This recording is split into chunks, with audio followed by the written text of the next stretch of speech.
on, talk shit about everybody. And just for the record, for my probation officer, this is pink lemonade. We're not actually drinking cognac. We're drinking pink. This is pink lemonade. No alcohol involved. I can confirm that. Can confirm. Randy is completely sober for this interview. Has been for 4 years. Right. A little over 4 years. That's quite the feat if anybody knew me. During the hip hop years. That's what we're talking about. So, were you sober during the hip hop years? No. So we're gonna talk about a contrast. Very much so. Very much so. Okay. And let me make sure I got my mic lighting up right. Yeah. Is that So this is the official one. Yeah. Fuck the camera because there's just gonna be. We need to be up in here. We need to get. Yeah. Hell yeah. Damn, that sounds sultry as fuck. Right? I'd fuck me. You're like, who's that? What's that voice in my head? Yeah, right now? yeah. I should be a phone solicitor? A telephone solicitor? Hey, bro. Yeah. Hey. You want to get that magazine subscription, don't you, girl? Come on. Cosmo, $9.95, 12 issues, girl. You know that shit's good. You know you want it. Don't play with yourself. W balls. Hell yeah, Randy. What's up, Randy? What is up, man? So we are talking. What are we talking? Bro, we talking about Randy's start in the hip hop scene out here. Bozeman hip hop. Bozeman hip hop. Bozeman hip hop scene. Okay. Yeah. Fucking A. So bass player. Bass Randy, player. Absolutely. So, fuck, man. I thought I was thinking about it today. I was like going over the timeline, on my way to and from work. Like, okay, how did it all go down? Okay. And it started in 2015. 2015, that's when I started playing with my brother with Buckshot Kill It. Okay. With my little baby brother. Damn, Buckshot Kill It. Bro, almost a decade ago. You started up out here. A decade ago. Crazy. Holy Okay. fuck. Yeah, 9 years ago. So 2015, and it was on the cusp of a bunch of tragedy, right? So Okay. I split up a woman that I was with for like 3.5 years. Woman I should have married. Yeah. And the one that got away. You know what I'm saying? The one who was the basis of comparison. That's why I'm still single. That's why I'm still single 9 years later, because nobody lives up to that. Sorry, ladies, but I had my one and I blew it. Yeah. Hey, honest. That's why we have you here too, Randy. Straight up, man. Straight up. We're being vulnerable today. Okay, yes. We're being vulnerable. But then we're talking shit too. This is the Cat Williams interview. First off, I like to say Buckshot Kill It. Fuck, more like Fuckshot Kill It. Fuck that little motherfucker. I used to change his diapers. How about Filth and Foul? Filth and Foul, where are you motherfuckers? I was dirty before y'all was filthy. No. No. Filth and Foul, I love you. Buckshot, I like you. Strong like. I know I love him as well. I love his family. Of course. But no, it shows. So right after, I split up with this woman, right? So now I'm single for the first time in fucking 3.5, 4 years, right? And so now I'm like, I'm dating again, and they have dating apps and stuff like that. You know what I mean? So you used to have to go somewhere and meet a woman in person, and now you could it was like ordering a pizza on a phone. You just swipe, and I'm not gonna. Hey, you don't. You've got a woman. You don't. You just nod and say yes. Okay? Deb, don't worry. I'm keeping an eye on him. Trust me, Randy. I'm too smart. You're too. I'm too smart already, Randy. It's cool. If he says anything that was from 9 years ago, don't judge him. Okay. No, so that happens, and I yes, I'm dating again, but I am fucking heartbroken. Like there's no I could try to sound like I'm like Smooth J, okay. The rebound for sure. Randy's back on the scene, and I was hating every minute of it. Gotcha. And I apologize to any woman that dated me from 2015 to 2024. Anybody that dated. Wait, I expected a shorter cutoff than that. You brought it right here. No, especially yesterday. Especially those first few years, I was so I refused to attach to anybody. Yeah. It kept everybody at arm's length to just get yours and go home. You know what I mean? And so that happens, and then my dad passes away like 2-3 months later, and he's the reason I became a musician. He's the one, that's how I became a bass player. He was a drummer. I was his rhythm section.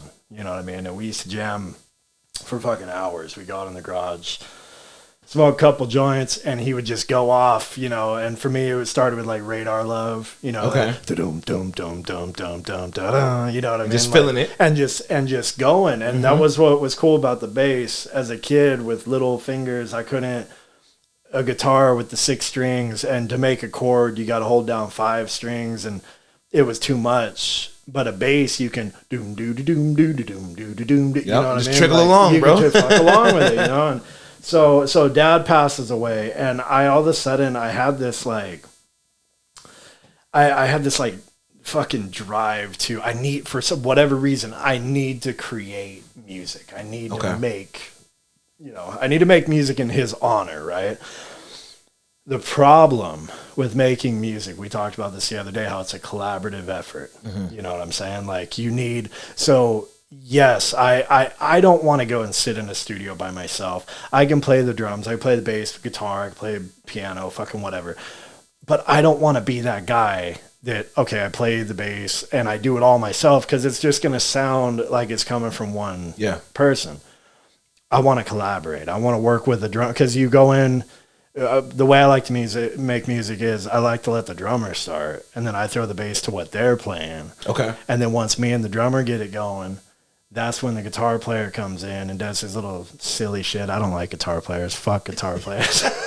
Bro, everybody catching strays today. Like you said, the Cat Williams interview, everybody catching strays. Ain't no musician safe. Let me tell y'all about guitar players, okay? So y'all got 6 strings. You could eat 6 dicks as well. But then the guitar player comes in, and then the vocalist, they I guess they got to join in too. I'd be happy with it just being the drums and bass. You know, it's me and my dad. It's my dad. There you go, right back to the childhood days. And so you know, I'm in this position where I'm like, I want to make music, but all my friends that are musicians that I would want to work with, they're either already in a band, they're already attached to a group. Okay. Or they're bass players.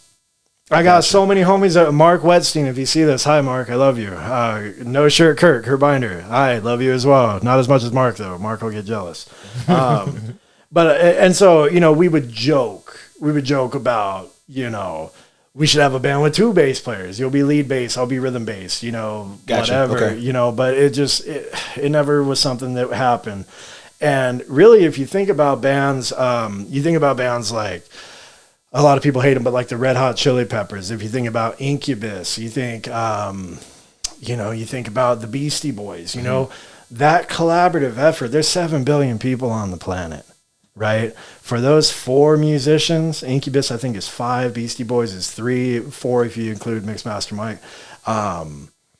But the fucking planets aligned and put those 4 people that are like-minded, that are driven for the same reasons, and they, you know what I'm saying? Like, put them all in the same place, and that's how they created, right? And so here I am, I'm, you know, and this is back at that point, I hadn't discovered the good drugs yet. You know what I'm saying? At this point, it was weed and alcohol. And alcohol. And that's weed and alcohol has been my thing since I was 11. You know what I'm saying? Like, I started real young with that. And, but even with weed and alcohol, those are 2 fucking depressants, man. I'm like, and I'm fucking depressed about my dad, depressed about my lady, everything. Like, the world fucking sucks. And I just want to make music. The best music comes from these shitty times, you know? And I don't want to be the one writing the lyrics, though. I don't want to be sitting there and fucking be like, my lady left me.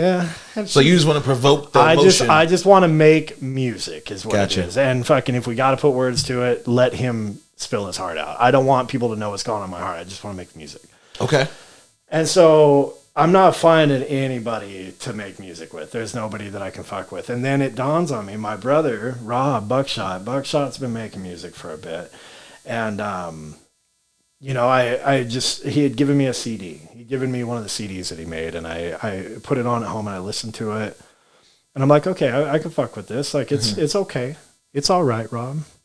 You know, it's all right. You did the big brother thing. The big brother thing. I've done that several times to my younger brother, Vadi. I've done it several times where it's just like, oh, yeah, it's cool. Yeah, it's all right. While you always sitting up. I've been amazed at some shit that he used to do when we were kids. Right. And I was like, oh yeah, bro, it's cool. Oh, you know what I'm saying? Like, sure. I had to kind of grow into that shit to grow in to be able to like, all right, bro, like that's some like, yeah. Yeah, it was one of those. That's fire. It was one of those where I seriously, when I listened to your CD the other day.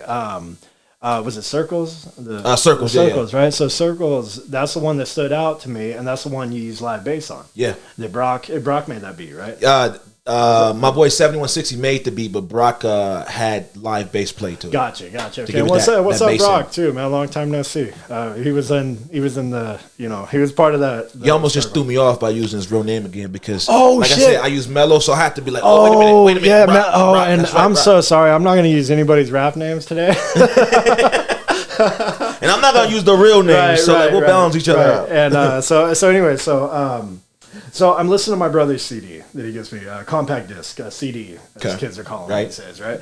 I'm listening to it, and I'm fucking with the beats, right? And my brother and I, that's something I've always envied bands like, who's a good Kings of Leon are all brothers. Did you know that Kings of Leon, they're all brothers? I didn't know they were all brothers. I thought they were related. They're all related. I think there's like a cousin in there or something, but for the most part they're all brothers. They're all blood, yeah. Yeah, the Interrupters are brothers. I didn't know that. The Youth Brigade. Youth Brigade is a punk rock band. They're all brothers. And I always wanted that because my brothers are not only my best friends. I got 4 older brothers and then Rob, my little brother. Not only my best friends, but all the music that I fuck with is music I got from my older brothers. My brother Andy was fucking how I got Wu-Tang Clan, Pennywise, Bad Religion. My brother Willie, Primus, Suicidal Tendencies. Gotcha. Okay. So I know that if we were to make music together, our brains process music the same way. So it would be fucking something we were all into. None of my brothers are musically inclined. You know what I'm saying? Like none of them play music. My brother Kevin. Hi, Kevin. Kevin's been playing the same fucking 3-4 chord G.G. Allen songs for 20 years. Kevin, learn a new song, motherfucker, and we can make some music, right? That's his shit, though, bro. That's his shit. He likes to get fucking depressed and play G.G. Allen songs. More power to him. But my brother Rob, and now Rob has always had that drive to make music, and it wasn't until Goners picked him up to play bass for him. He hadn't like delved in. I think he might have been intimidated, but thinking that he couldn't do it. You know what I'm saying? Okay. And then when he finally set his fucking my brother can do anything he sets his mind to. You know what I mean? I don't want to give him a fucking big head because he's got a skinny body and he might tip over. It's believable though. I don't want to say too many nice things about him, but no, anything he sets his mind to, he can fuck with. You know what I mean? And he's gonna do well with it. And so when he started making rap, he's making rap music, and I didn't know how he acquired the beats. I just knew he had these beats and he was rapping to them. Right. Okay. And so I'm listening to it and this is naive Randy, I've always wanted to make hip hop. I've always wanted to make rap. And when I listen to the stuff I grew up on, Liquid Swords comes to mind, the Jizz album. Okay. One of my favorite of all times. But when I hear it, I hear the tracks. And I hear the samples that they use, and I just picture myself in a studio.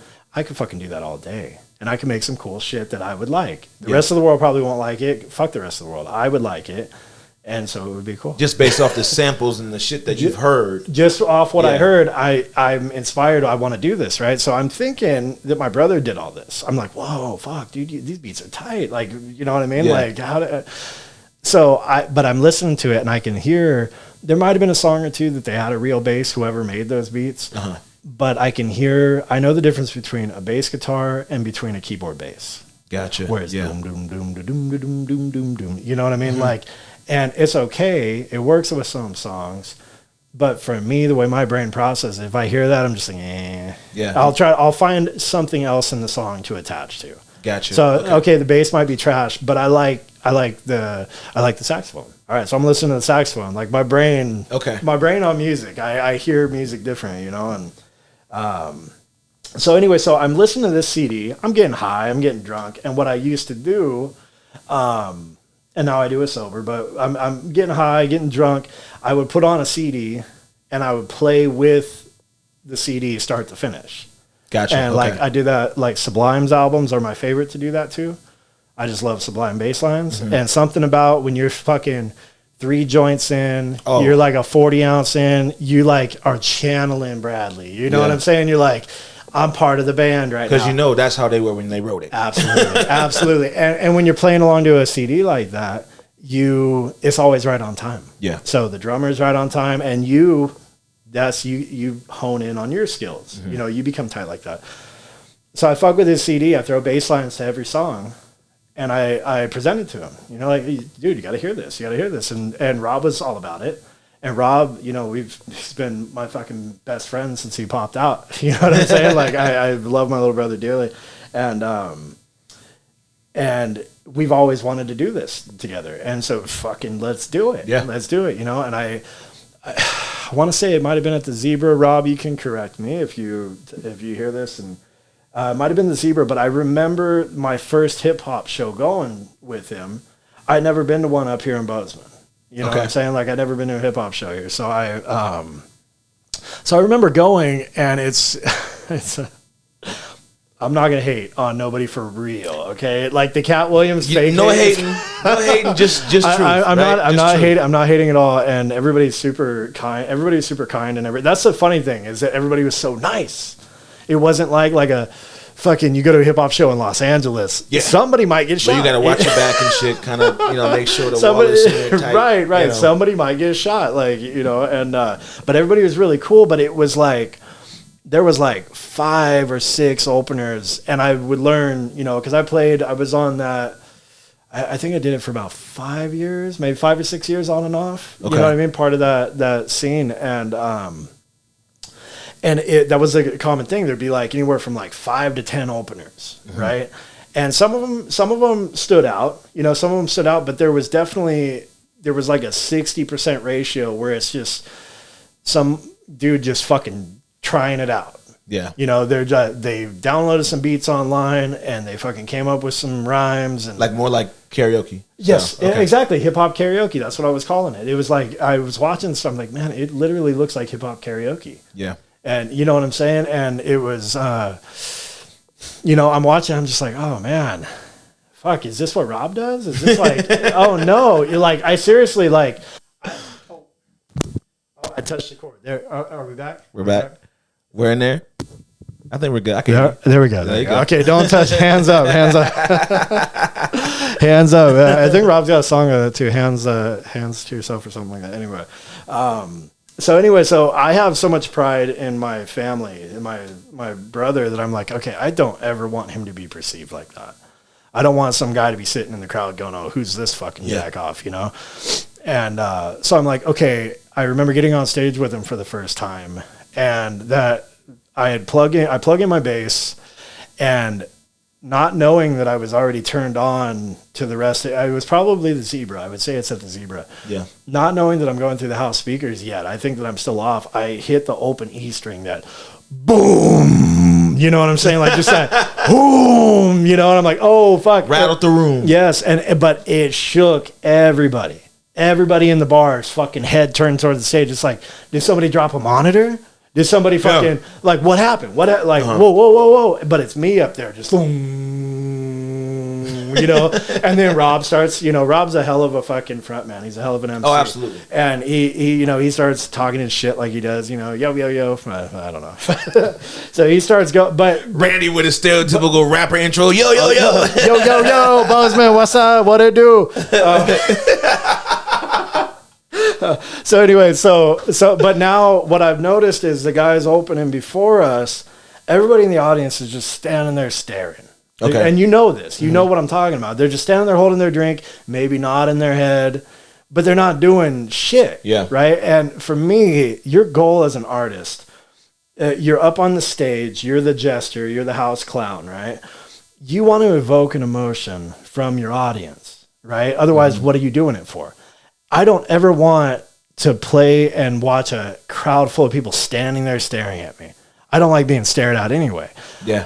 Depending on the music, if I'm playing punk rock or heavy metal, I want everybody in the room to run around and kick each other and punch each other. You know what I'm saying? You want to see them reflecting your I want that energy to get thrown back at me, and I'll give it back to you. That's how you feed.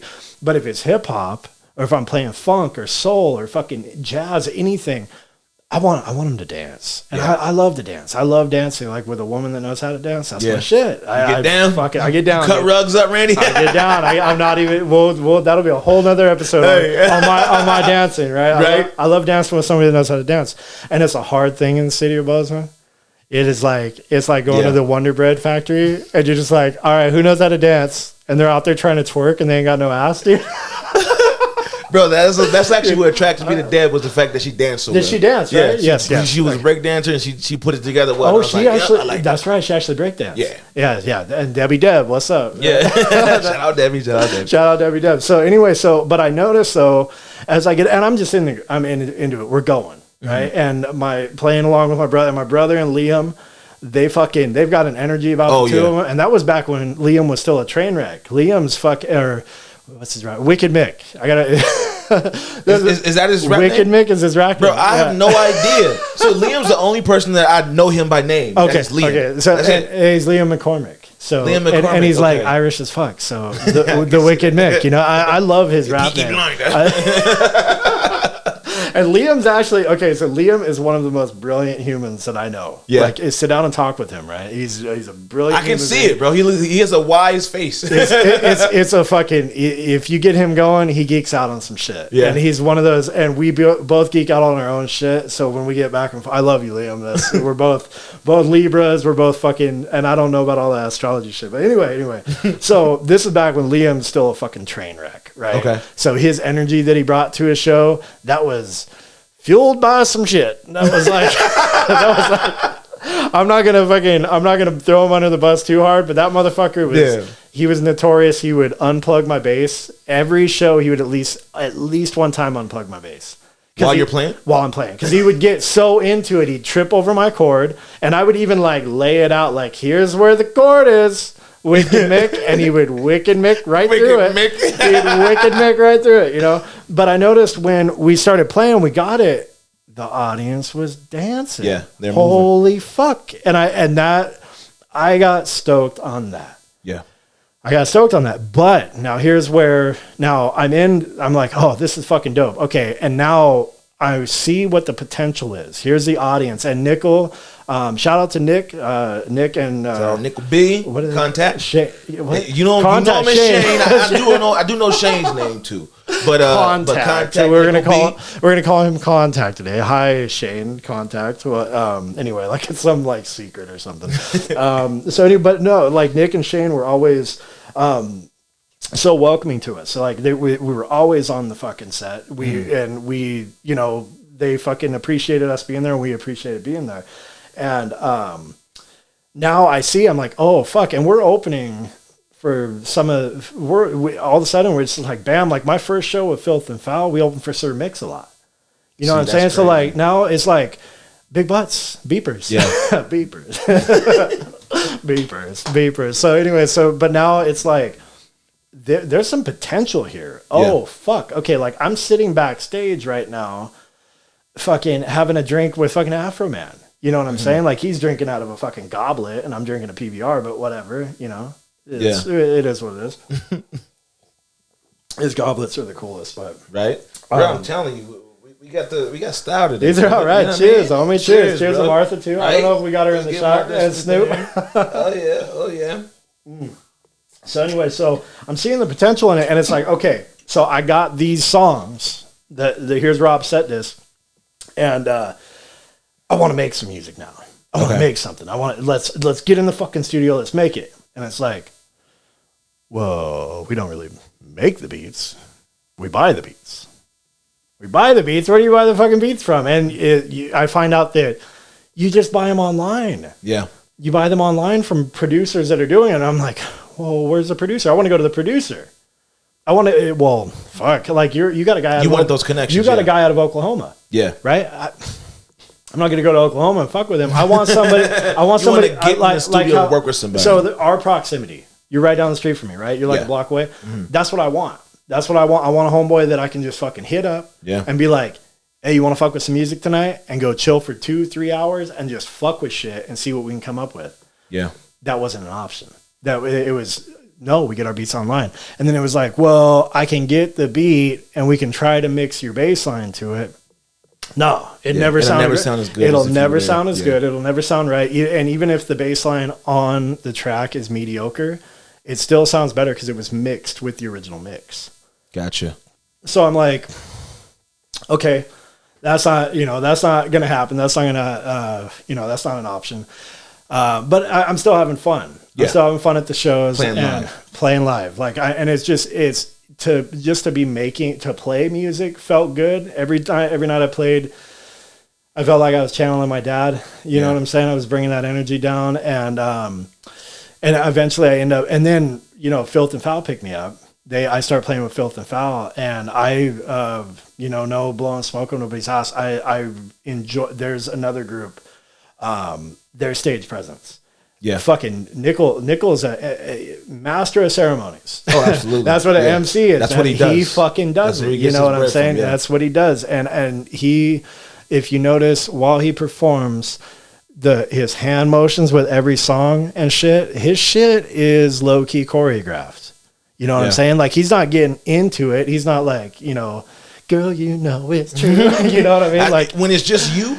Like, when it's you and you're up there rapping, bro, like, every extremity absolutely is it doing what you wanted to do. Absolutely. Now, he does that shit. On that note, though, Nickel and Shane, if you guys could throw a Milli Vanilli dance in there at some point, that would be dope. Do it.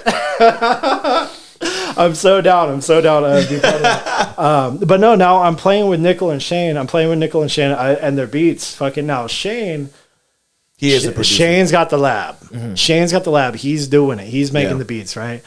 And I didn't speak with him on it like I did with my brother. Like, my brother knew what I wanted to do, but my brother hands were tied because he wasn't making his own beats. He already had his process set. Right. And I hadn't really pushed myself onto Shane because I was kind of holding back. I wanted Shane to invite me. Gotcha. I'm like a fucking vampire, dude. Like, I don't want to I can't just stroll up into your... Can I invite you in? I can't, you got to invite me in. Got to invite me in, Michael. You got to invite me into the studio. You got to invite me in, right? And I remember when they put out the Nostalgia album. The Nostalgia, that would have been like 2 years ago, right? 2017, I think. Yeah, okay. It was like a couple years. That's around the time that I kind of got on the scene out here. And we're going to talk about that. I want to talk about that too. We ain't going to talk about that. We talking to you tonight, Rodney. Yeah, Rodney. You call me Rodney. Did I? That's my black name. That's my. Called you I did. You did. Bro. That's my African name. I called you Rodney. Can we make that my African name? Bro. That's Rodney. Randy's my slave name. Let's call me Rodney. Bro, I'm calling you Rodney. That's what's up, Rod. I'm going to call you Rodney, bro. Hey, there's this trailer that Deb and I pass every night in our runs, and I named, because it's always in the middle of the road. Yeah. So I named it Randy. The trailer's name is Randy. So like, and even before, I didn't even think about it. I was like, hey, yo, Randy. Every night I pass it, I just say, yo, Randy's still there in the way. I'm so glad there's a trailer named after. Now we got Rodney. So anyway, so I know from playing the shows with him and everything, I know that this album's being made. I know that. Yeah. Shane's, they're putting the work into it. And I'm just kind of standing there like, oh, yeah, sounds dope. Nudge. Waiting. Like, and there was two songs in particular. It was, there's a song called Stomp, and there's a song called Axes Up, I think it's called. If I'm remembering correctly, Axes Up. Forgive me, guys, if I fucked that up. But those two songs in particular, I knew were going on the album. And the bass lines that I came up with those, I really liked how the bass lines went with them. Gotcha. And I wanted to hear them mixed proper on an album. And and it's my fault. It's my fault for not pushing myself on Shane. I didn't want to be a bother. I enjoyed I liked my place in the corner of the stage. Yeah. I was there literally just to play fucking music. And that's what nobody understands is like just the act of playing the music was enough for me. It was between myself and my dad. Because it's spiritual. It was a spiritual thing. And so I didn't need to be up front. I hated being announced. I hated when people would go, and back in the corner on the bass, Mr. Bo Bandy. And I'm like, don't talk about me. Nope, he's not really back here. You know, like I would do some awkward wave and I just thought, hey, fuck. If I was really drunk, I would say something offensive into a microphone. Like I wasn't allowed to have a microphone because if I was drunk, I was like, hey, I just noticed my gay friends here. You guys want to hear a like, good gay joke? You know, like I was somebody grab his mic.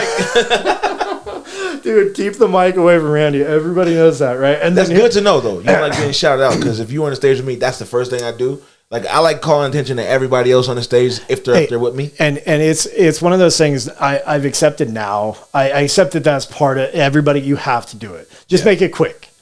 Yeah, and be funny about it. Be funny about it. Be like, yo, my man Randy on the bass, but fuck that fool. This is my show. Make it funny. Yeah. You know what I'm saying? Like, I don't need that. I'd be like, my man Randy over here, but we just call him Rodney. Let's go.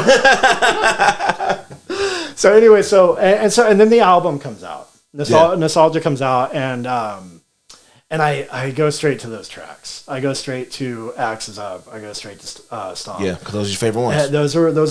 Those are my favorite to play with them. Okay. Those are my favorite live, and those are I liked the bass lines that came out, and I remember hearing them, and I was like, God damn it! I felt like I did them a disservice by not pushing myself. Not that it would have made the songs like some crazy over the top thing. It's just I know what it would have sounded like. And I feel like, fuck, man, I wish I really would have pushed myself on Shane a little bit about it.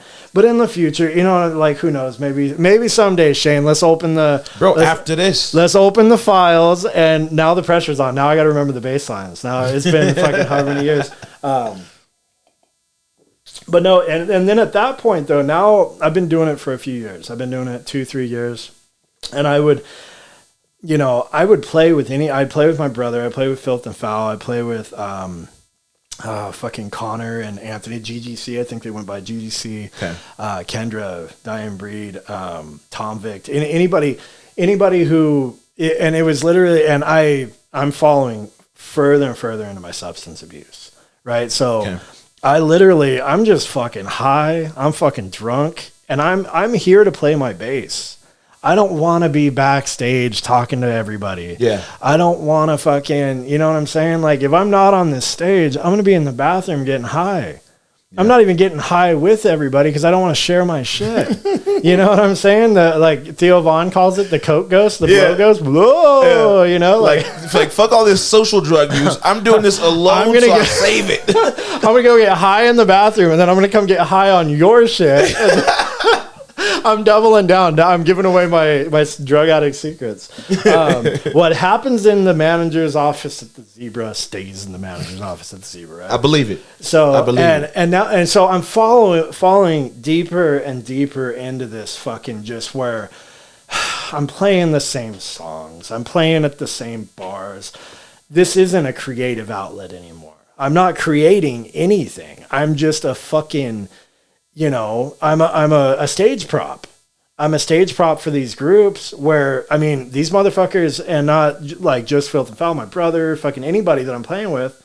And I say these motherfuckers, it's not like I'm not being a dick, but these people that I'm playing with on stage, they're going to the studio without me. Yeah. It's like, so I'm not a member of Filth and Foul. I'm not a member of Buckshot Kill It. I'm a fucking stage prop for the shows, and then when it's time to make music, we'll get together and make it. Yeah, we don't make it sound good live. We don't need Randy for this, and I literally, and I'm being vulnerable and open here. And it fucking hurt, man. It fucking hurt because I didn't even want to play the live shows. I wanted to make the music. Yeah, you know. And then once I realized that, you know, and really the only one I could have been making it with, because I couldn't have done it with my brother.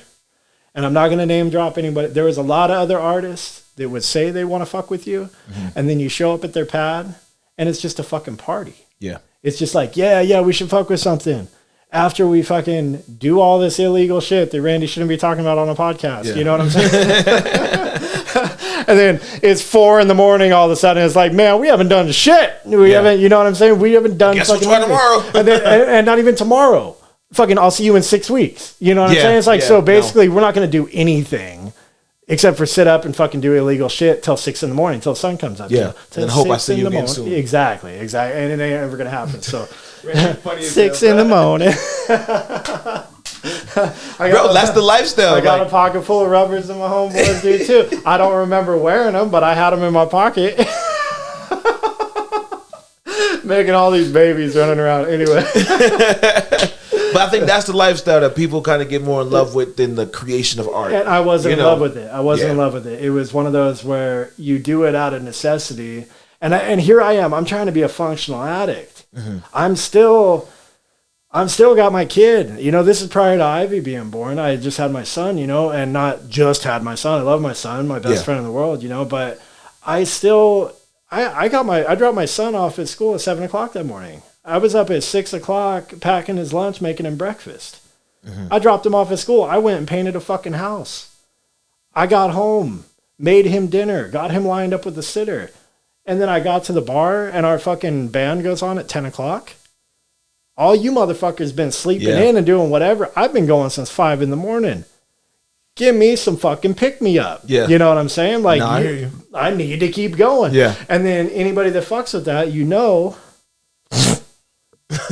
right? You don't just do that one thing and go, okay, I'm good to play the song. I'm going to play my songs and I'm going to go home and go to sleep. Yep. No, it doesn't go like that. I could tell you that. I could tell you, Randy, that from the stories that you're telling me, it almost seems as if you're like, what excuses are you guys making? Like, I'm a functional addict right now, and I'm getting all this shit done. Right. And you can't even invite me to a studio session. Right. You know what I'm saying? I'm the only one that wants to. And then I'm making sure my shit's turned off. I don't want to fucking fuck shit up. But no, what I was getting at, though, is that at some point in that, now, Nickel and Shane, if you know them, yeah, Nick likes to party. That motherfucker, there's not a lot, like, if you try to smoke bowl for bowl, you know what I mean? Like, joint for joint, he'll put your ass to sleep, right? That motherfucker smokes a lot of weed. To be honest, Nick is the only one that I think smokes as much weed as they say they do. Yeah, and I smoke a lot of weed. Randy, and I've been slowing down because of health recently. But Nick definitely. Have you driven down the I-90 with Nickel? Have you driven? No, I haven't. And I know. Listen, I know Nick will roll a joint while he's driving. That's a different. It's a whole different level, bro. I get that. I'm rarely impressed by people's abilities like that. I don't know how many trips we made, wherever, Whitefish, fucking Billings, wherever, and I just, and normally you're inclined to grab the wheel and help, and I'm just sitting there like, this motherfucker, look at him go. He's driving with his knees. He's driving with his knees and fucking bat out, and is clean and bat out past that shit. You know what I mean? And between here and Whitefish, that's 6 hours. And it's like in 2 seconds. And just bat out. You give him the weed. That's what he does, right? Next thing you know, you're lighting one. Exactly. So Nickel's got his weed. Mm-hmm. He drinks responsibly. I've never seen him fall over drunk. I've never, you know what I'm saying? Mm-hmm. Like, I've seen him sip a drink, and he does it classy. And I'm the same way with alcohol. It was very rare for me to be like, fall over drunk. A lot of people after, I've been clean for 4 years now. A lot of people didn't know I was as fucked up as I was. They had no idea. I'm on 5 different drugs, but I was so like, just, you were a pro at it. I was a pro at it. Somebody told me that. Liam told me that, I think it was. He told me how good you are. You're really good at doing drugs. And I was like, I know. I'm on like 5 of them now. You're like, I know, it's a gift and a curse. It's a gift and a curse. Like, oh man, I remember one time. Oh no, we'll stay on track. Let's stay on track. I don't. Randy's sparing you. He's sparing you right now. No, I'm sparing myself. I almost admitted to some shit. Okay, but no. So yeah, Nickel does, and Contact. I just called him Contact. You hear that? There you shit? go. I call it's because we're talking about weed. Because we're talking about weed. Yes. Shane is the most level-headed on his shit person in that entire fucking scene. You know what I'm saying? He is on his shit. And he's always been that way. The only time I've seen him drunk, I'm putting you on blast, shit. Method Man, Missoula. That's the only time I've seen him tipsy. And so that's, in all the years we did time together, Shane, that's not bad, man. That's not bad. But, so Nick and Shane's fucking on his shit. Nickel, yeah, Nick's got his weed, but he's not, they both have a pretty strong stance against hard drugs. They don't fucking support it. They don't like it. And they really don't want it around their shows. And if you paid attention, people didn't, when Nick and Shane were around, that shit went away. They didn't do it in front of them. And it was out of respect. You're talking about the fucking godfathers of Bozeman hip hop. You know what I mean? And it was one of those where you think you're keeping it from people, but people know. You know what I mean? Like, when motherfuckers like me lose 30 pounds, you know. Yeah. You know what I'm saying? And, like, when I'm still going at 3 a.m. and you're falling asleep, you know. Just looking at him like, where does he get the energy? Right. Oh, and everybody knew, though. Everybody knew the way shit spreads. Everybody knows what Randy's going through. You know what I'm saying? And it was just one of those where, like, it started as just a means to get through the show. And then after in that time, I mean, we're just talking music, we're talking the span of years, some of the most toxic women I've ever encountered that I was ever in relationship were during that time period. And not to knock them, but terrible fucking women. And in hindsight, I'm a train wreck, drug addict, depressed musician. What did I think I was going to attract? Yeah. Some college-educated woman that's like, this seems like a logical, a logical relationship. You're sitting over there, they're typing shit. Yeah, they're typing shit. You know what I mean? Like, and really what I was looking for, if you've ever seen Walk the Line, the Johnny Cash movie, I was looking for June. Johnny Cash, when he went off the rails like that, I was so, and that's how pathetic I am with my heroes, with Johnny Cash. Yeah, like, I mean, my son's name is Cash, right? Yeah. Johnny Cash was on that same kick. You know what I mean? Cocaine Blues, fucking, you know what I mean? He was on that same shit. And so I'm thinking I'm doing what my hero did. And it made sense. It was like, okay, this makes sense. This is the journey. This is how John Cash did it. How did John fucking play this show and get on the bus and do this and do this and do that? Oh, it's this magic drug here. I'm doing these magic drugs. But then when I feel myself derailing, all I wanted, man, I'm a mama's boy. You're a mama's boy. You know what's up? I just wanted a woman to take care of me. And the women that were around at that time, they were taking care of themselves. Yeah. They were with me for whatever reason. You know what I'm saying? Like, I don't even know what attracted them to me. Well, you probably had a lot of energy, Randy. I had a lot of energy.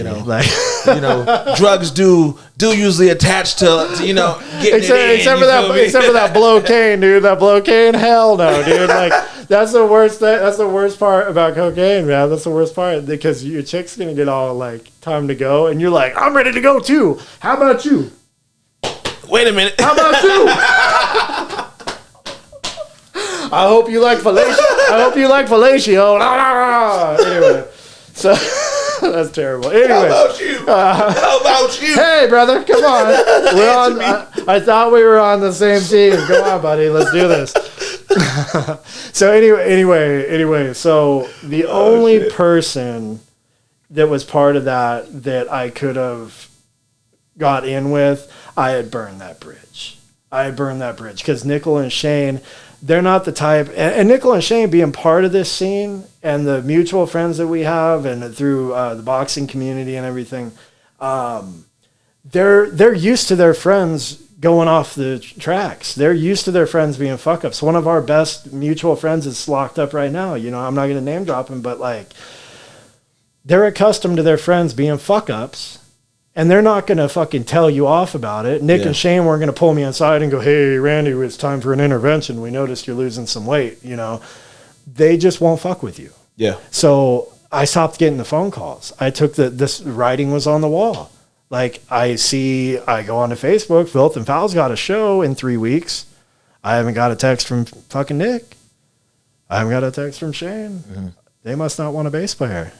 And then another show, they must not want a bass player. I'm like, oh, man. And for me, the biggest disappointment with that was like, I knew that I'd let them down. Mm-hmm. I knew that you know what I'm saying? And I really enjoyed working with them. I always enjoyed working with them. And my brother, I feel bad for my brother, because I turned into a fucking train wreck, and everybody knew me as being a train wreck. I was never a train wreck before. You know what I mean? I had a fucking, I had a stellar reputation in this fucking community. You know what I mean? Like, and I allowed myself, my depression and my self-pity and my just all that, I allowed that to take over. And I became so enthralled in, I just was in my own little bubble of just fucking drugs and this revolving door of women. And I am dead. I am so sorry if you, I said that jokingly earlier, if you are a woman that had a romantic encounter with me between 2015 and 2024, I apologize. You should know better. Your mom should have warned you about people like me, you know, just, I'm sorry. But, you know, straight up. And you know what? I think the other half of that is them realizing that they were looking for you for whatever reason, whatever traumas that they had in their life. They were looking for that type. Dude. So it's just like hurt people, bro. So like, oh, absolutely. You know what I mean? Hey, if you got a substance, and that's the funny thing is like when I really started fucking up with drugs, I wasn't attracted to women that did drugs. Like if you look at any woman that I was fucking with during that time, they might have drank a little bit, they might have smoked weed a little bit, but I was never attracted to women that did drugs. Is it because you didn't want to share? Definitely didn't want to share. Definitely didn't want to share, but there was nothing attractive. Like I'm what is a sapia file? Sapia. I hate. I hate the word file because it puts you in the pedo category. Yeah. I'm a sapia. There's another term for that. Sapio. We'll say sapia file. I know it's just when you're attracted to the brain, to the intelligence. You're attracted to intelligence. You know what I'm saying? You're directly. attracted to intelligence, and you know, fucking, you speak with a woman, and she teaches you something. Yeah. And you're like, whoa, you're fucking brilliant. I wanna know more. Like, you know what I'm saying? Yeah. Like, tits, ass, you know, vagina, all that. That's there's 3.5 billion of those running around the planet. You know what I'm saying? Like, well, I guess we're talking titties. There's 7 billion. You gotta know that. You know? There's a bunch of single titties running around. But no, all that comes with the package. It's good, you know, whatever. But you know, that's what I'm attracted to. You know what I'm saying? And like that took a back seat to when I was inebriated. Then it was the women that I was into. It was a physical attraction. Mm-hmm. And the women that I was with, like I saw them, and that's it. Literally, you see them and you go, I want that, and then I got that, and there was no thought process. There wasn't. It was like I want that exterior, and I didn't care about what dumb shit she said. I didn't care about how crazy she was, and then the crazier the better. I'm so sorry to the sane women out there. But oh my God! Once you've had a crazy chick, you know it ruins everything. Cat says something similar like that in his interview, bro. He said he only likes toxic women because they're not boring. He said toxic women are exciting. I feel so bad because during that period, I dated so many women that were intelligent. They were highly intelligent, and that was like the biggest. Like we're both book nerds, you know. Yeah. And when I meet a woman that's like, I don't really read books, and she can't put her phone down, and she's like, oh my God, you got to say this name. That's how women sound to me in my head. So those kind of women, that's what they sound like. Oh my God. Like, lumpy space princess, you know what I'm saying? Like, everyone's just asking about sugar lumps, you know? Right. Like, but, you know, when I would meet a woman that wanted to talks about what book she's reading right now, or a woman that gives me a book, you know what I mean? I'm like, that's cool. That's cool. Now I just want to get to know you. I may not even, you know what I mean? I've got friends that they became friends that way. Yeah. And then I got to know them and I'm like, I don't really, you know, not into you like that. You know, that'd be weird, but you're cool conversation. But for the first time in my life, though, up until then, the women that I'd had serious relationships with, I wasn't sober, but I wasn't a train wreck fucking drug addict. You know what I mean? Like a couple drinks, whatever. But the women that I had serious relationships up until that point were brilliant, good people. They were good women. And now that I'm a train wreck, and I'm sitting there like, you know, in my self-pity, like, how do I keep getting these crazy broads, you know? And it's like, dude, look in the mirror. Look in the fucking mirror. Like, what do you think you're going to attract, you know? And so yeah, it was, you know, it was what it was. It was a rough fucking period. And it finally got to a point. It got to a point, especially when my little girl came around. Once I had my little girl, you know, I tried to hang on. And it was really more, at that point, my brother and I were in a band called Death Trophy. Okay. And that sucked. I wasn't into that. Like, I tried to, but Death Trophy was like a side group for everybody in the band. Okay. Like, it was the drummer's side project. The guitar player was in like 5 bands. My brother's in God knows, you know what I mean? So for me, I'm the only one who, this is my sole project. And everybody else is just kind of like, I got this leftover song, let's do this, you know? Yeah. And so when I realized it's like, okay, this band is a side thing for everybody. And Buckshot Kill It. It's how many? It blows. Like, how many more fucking times are we gonna play at the fucking Zebra? Mm-hmm. How many times can you play at the Zebra before you want to hang yourself? You know what I'm saying? Yeah. And and then on top of it too, you look at, you know, my son just turned 18 in August, and you see how fast time goes. And I look back with deep, deep regret.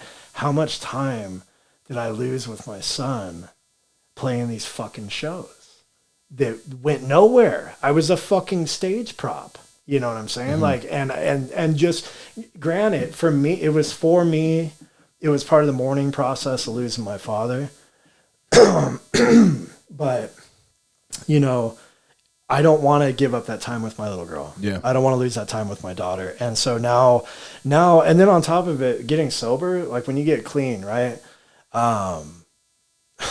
You fucking get around, you get to the show and you're like, God damn, I don't like being around inebriated people. Like, I don't like being around drunk people. I don't like being around high people. I don't like, mm-hmm.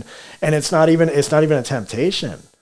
In a way, I feel like a dick. I feel like I'm looking down my nose at these people because in my head, I'm like, I don't really want to have this conversation right now. Yeah. You know? And so now I'll never stop making music. I'm a musician till I die.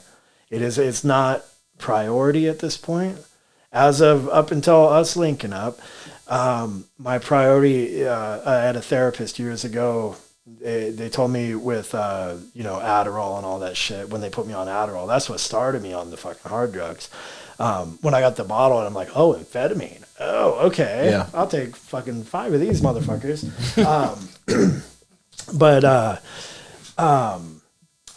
I was telling my therapist about how I felt like I needed it because I had so much going on. Like, that was my only way to keep going. And my therapist was like, you're wearing too many hats. You're wearing too many hats. You're the fucking bass player. You're the boyfriend. You're the fucking dad. Mm-hmm. You're the painter of houses. So you got 10 hats on. You put 10 hats on. And she told me, which one's the most important hat? Being a father. That's the most important one. Okay, what's the second most? Well, being a painter, I got to work to mm-hmm. pay for these kids. And she said, what's the next one? And I thought about it, and it's like, I don't need any of those. I don't need to be a musician. That don't pay for she actually, the way she put it was, now those other hats, how do they contribute to you being a better father? Yeah. Me being a musician, that don't make me a better dad. Me having a girlfriend, that doesn't make me a better dad. And I started seeing as every other thing is taken away from my children, mm-hmm. I cut everything off. You know what I'm saying? And that I've never been happier. Yeah. And I've really, it wasn't until the Rick Rubin book where I realized that I am in a bit of a lull. I'm in an emotional lull. Like when mm-hmm. my daughter goes to her mother's house, depression sets in immediately. Where I can't get off the couch and I got to watch television till bedtime. And it's usually she gets picked up at night. So I just go to bed within an hour or two. Mm-hmm. You know what I'm saying? And then I go to work and I get stoked at work. I enjoy my job and I listen to music I want to listen to. And then I drive home and I'm, maybe I'll force myself to go to the gym, but then I'll, you know what I'm saying? Like, So and I'm really only without her for 3 days. So like, and then Wednesday comes around and it's like, oh, she's going to be here tomorrow. I got to clean the house. So that gets me stoked to clean the house, mm-hmm. And I realized listening to that Rick Rubin book that what my life is lacking is a creative outlet. Like I need to be creating. And the music thing's on hold because I also realized, so like I have linked up with Shane in the past. Like he had showed me a couple tracks or whatever. And I realized when he was showing me these tracks, I realized that I was lacking the equipment to create the bass sound that I want to create. Gotcha. So all those years that I was playing, I was plugging a bass straight into a cabinet and playing through monitors, playing through house systems. But I didn't have the pedal board to create the bass sounds I like. And I've got a playlist on my laptop. I got a playlist with all my favorite hip hop bass lines from, there's like KRS-One songs. There's fucking, not Tech Nine, Souls of Mischief. I've listened to so much hip hop just for the bass lines. And I created this playlist. At some point, I'm going to go, when I have the resources to invest, you know what I mean? Like, cause right now for me to go drop $800 on pedals and equipment, there's no return on that investment. I've got other things that I need to invest my money in. But when I have that and I can create that, Shane, you hear me, motherfucker? That is when, and at that point, Shane, when I have $800, when I have $800, you know what's funny? By the time I could do that, Shane and Nick will actually look how they look like on the Nostalgia album. Have you seen the cover of that? Aged. Oh yeah. We'll all be old motherfuckers, but you know what though? We will be aged like fine wine. Yeah. And Shane, when I get that, when I have my sounds created, I'm gonna come knock on your fucking door, and I'm gonna say, "Give me a fucking beat." You know what I'm saying? Because that's really that for me. When you think about the Beastie Boys in that little fucking New York apartment with Rick Rubin with a 4-track recorder, when you think that's what's romantic to me about hip hop. I think of the old days, the tapes, the mixtapes, and could you imagine running into fucking LL Cool J and buying a mixtape off him? Not a CD, a mixtape. A mixtape. You know what I'm saying? That he made on a 4. That is fucking the history. That is dope. Yeah. And so, and you and I are gonna fuck with that.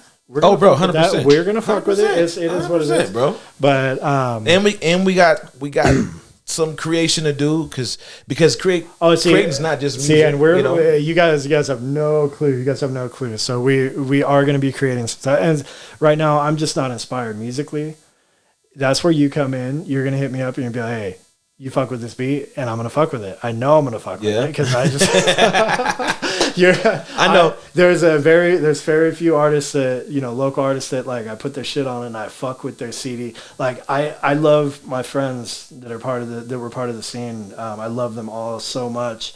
I will listen to their music, and even if I'm not the biggest fan, I'll find something that I fuck with. Right? Yeah. Yours, when I put yours on, start to finish, and that ain't jacking you off because you're fucking here. Start to finish. I'm blown away. What was the name of that? What was the name of that CD you gave me the other day? The most recent one, Arduous Hill, Season 1. Arduous Hill, Season 1. Did everybody hear that? Available on Spotify. I was listening to it on the way to work today. Check that motherfucker out, you motherfuckers. If you ain't listened to that, then you heard him. Then you heard me because I said so. But yeah, no, and just to wrap that up too, that time in the scene, there was some hard times, and they were all self-inflicted. That was my substance abuse. That was my chasing the wrong women. I had a great fucking time. The fact that I got through that period with no STDs and only one child, hey yo, right? Can I get a hey yo? I don't know how. No, I mean that's remarkable. Every time I go, the STDs thing. Every time I go to the clinic and they send me a clean test, I'm just like, I didn't believe in God, but there's something up there. I might want to go to church this weekend, but no, it was a great time, and I appreciate everybody. And I really hope we had spoke about this. Nickel, Shane. I think like they've been this has been their scene for so fucking long. I feel like that period that we had when you think about the subgroups that were part of it, you had GGC, Hemingway, shout out to Will and PD, and you had the Organics, Hemingway, fucking, I don't want to leave anybody out, PDL, Tom Vic, fucking, and if you got left out, Kendra, I wouldn't want to leave Kendra out. I don't want to go get my ass kicked.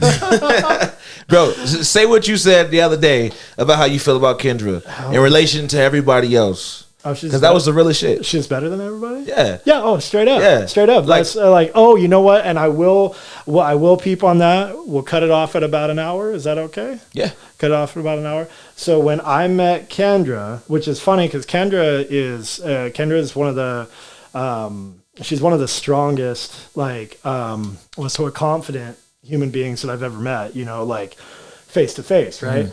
Mm-hmm. But as a performer, when she first started and she got up on stage, I could feel her stage fright. Mm-hmm. I could feel that anxiousness, that anxiety that came through with it. And she still delivered, but it wasn't a clean delivery. It was a delivery through that anxiety, through that, you know, that stage fright. And I really tried to get it across to her, and I hope it was never taken wrong, but it was like, Kendra, you are better than everybody here.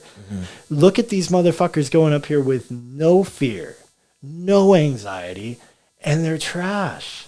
You know, nobody in particular, nobody, you know, if I love you, I'm not talking about you. But it was like, how are these motherfuckers going up so confident and they can't hold a fucking torch to you. They can't hold a candle to you. And it's been so beautiful. It's been such a beautiful thing to see her blossom, see her come out of her shell. And every time I see her, she hits a little fucking harder and hits a little bit harder. And, Kendra, I love you. Wherever, yeah, you better listen to this shit. You know, I love you too. She's not going to listen to it. She didn't get brought up until an hour into it. I know Kendra. Kendra will listen to the first 2 minutes of this and she'll go, man. Kendra knows that. Kendra knows how we feel about her over here, 100%. So I've told her the same shit that you're saying to her. You know, when she's in pocket, bro, nobody's better. Dude, when she's in pocket, nobody's better. And it's just like a universal just energy that's just pop, pop, pop, pop, pop. And if you want to get a message across to her, keep it in less than fucking 30 seconds. If you want to write something sweet about her, it better be a sentence or less. Quick. She ain't got time for that shit. So we'll give her the timestamp on this. Like, fast forward to the end. We can, you can edit just that clip and send that to her. Oh, yeah. Okay. There we go. Kendra, I love you. I love you so much. But yeah, no, that being said, though, I think of that era, anybody that was part of that, and I mean, it's probably only like a 3-4 year stretch. I thought that was a poppin' fucking scene. Yeah, it was, there was some fucking, there was some degen shit going on. You know what I mean? Like, it was a degenerate fucking scene, but we had a good time. Yeah. And it was a fun community to be a part of while I was a part of it. And I'm grateful to have been there. But I'm curious. Nickel's been doing this shit, I want to say, since the 90s, like late 90s. You know what I mean? Like, Nickel's been doing that here since the fucking 90s. So I am always curious when I look back, like, it was such a pivotal, you know, moment of my life where, you know, and that was only like 3 or 4 years.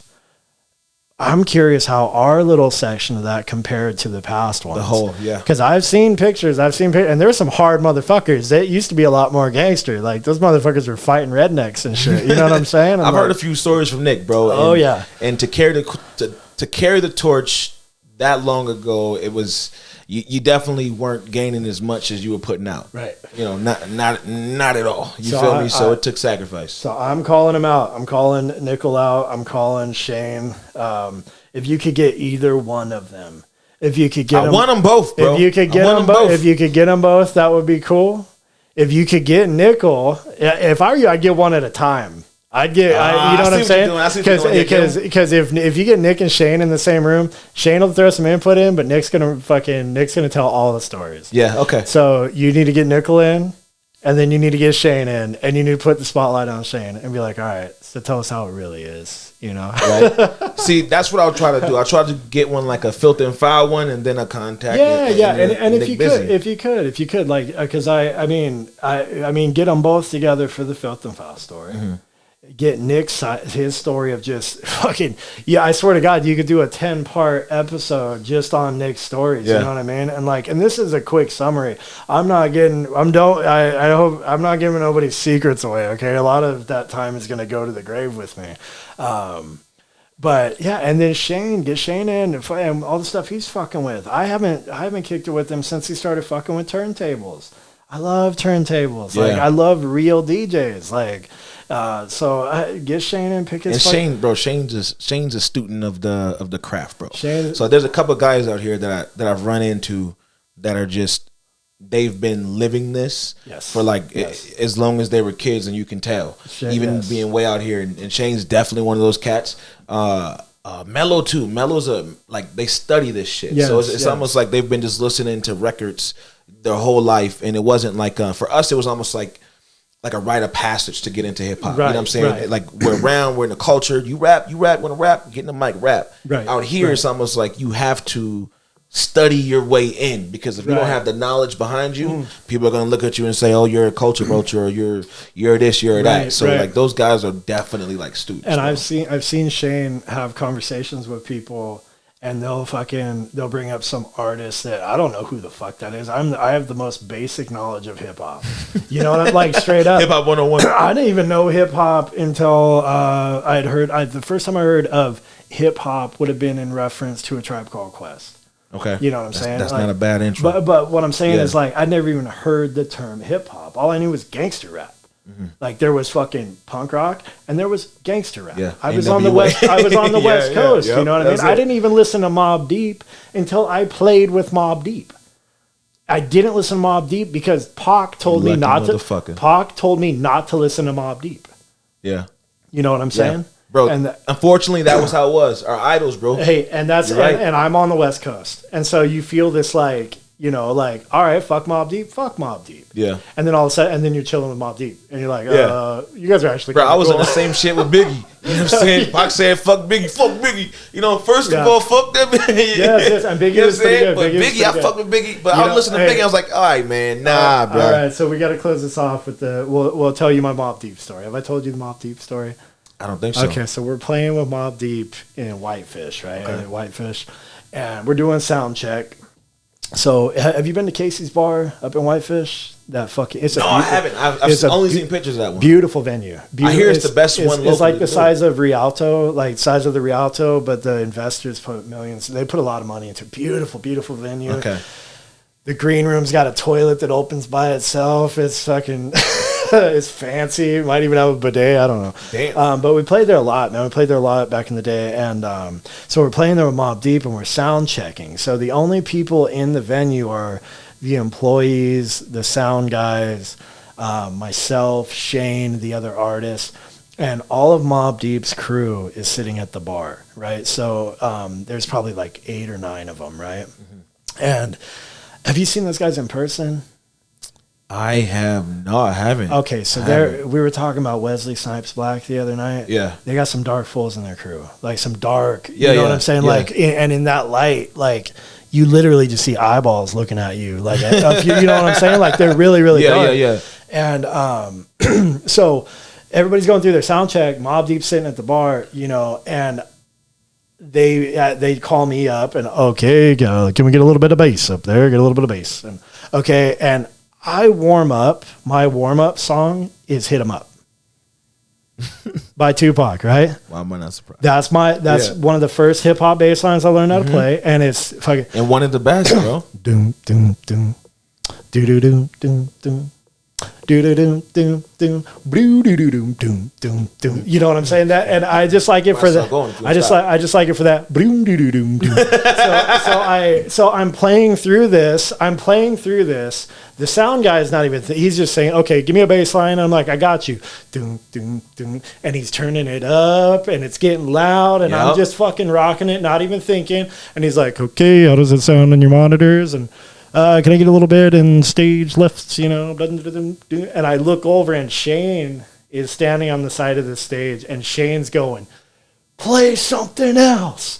And I'm like, and I'm not even thinking, I'm like, play something. What the fuck are you talking about? And I look over at the bar, and if there was 8 dudes there was 16 eyes on me. They was just, all I see is a line of eyeballs staring right at me. Or Shane saved your ass. No, he didn't say. I mean, he didn't save my ass. I'd already played fucking 40 seconds and hit him up. Oh, I stopped. I started playing Afro Man Colt 45. Like I switched over to Colt 45 real quick. Dude. Hell of a transition, brother. I was like, okay, like we'll play something else. But fuck. As in that, you know, when you're in that situation and a million thoughts go through your head at like 2 and a quarter second, when Shane's going, play something else, all I can hear is Pac. All right, we're gonna do like this. Fuck Mob Deep. And I'm like, oh my God, if there was a worse song, like the worst song to play in front of Mob Deep. Because that's what comes next, bro. Was Pete L there? I feel like Pete L would have been there. Pete L, I believe, was at that show. Yeah. I believe. He had to be going. No, Pete L rolled with us. Pete check. Fucking, did I mention him earlier when I was naming artists? Oh, I think so. Bet it, Pete L. I love you. I love you. If I didn't mention you and you know I love you, don't be a bitch about it. Pete L, you know I love you. Oh, Pete L's that guy. He knows what's up. We got love for Pete. Yeah, because I remember seeing pictures of him. I saw pictures with him at the Molly, but it was so disappointing. Especially what's his name that passed from Mobb Deep. Prodigy. Thank you. So this is before Prodigy passed, you know, and of all the artists that I've got to spend time with and kick it with, I don't like taking pictures with people. I like to have a conversation with them and like, you know, and that night at the end of the night when it came time to like go to the green room, they're like the first artist I didn't kick it with because I like went to go backstage and the guys standing at the door were just like, you ain't welcome here, motherfucker. And I'm like, and I didn't even try to argue. I was like, I fucked up. I'm just going to go to the bar now. Damn. I got some homework to do. And at that point, I still hadn't even listened to Mobb Deep. I had played 2 shows with them and I still hadn't listened to them. Well, that's how loyal I am to Pac. I was gonna say at that point, bro, if you're gonna fuck up for something, fuck up for that. Exactly. And all I could think was, you know what? If I would have played a Mobb Deep song in front of Pac, I would have got stomped out outside of the club. So maybe Pac was right. Oh my God! So damn, Randy. Hey, so anyway, straight up, shout out to the whole Filthy family. That encompasses everybody that was part of that scene.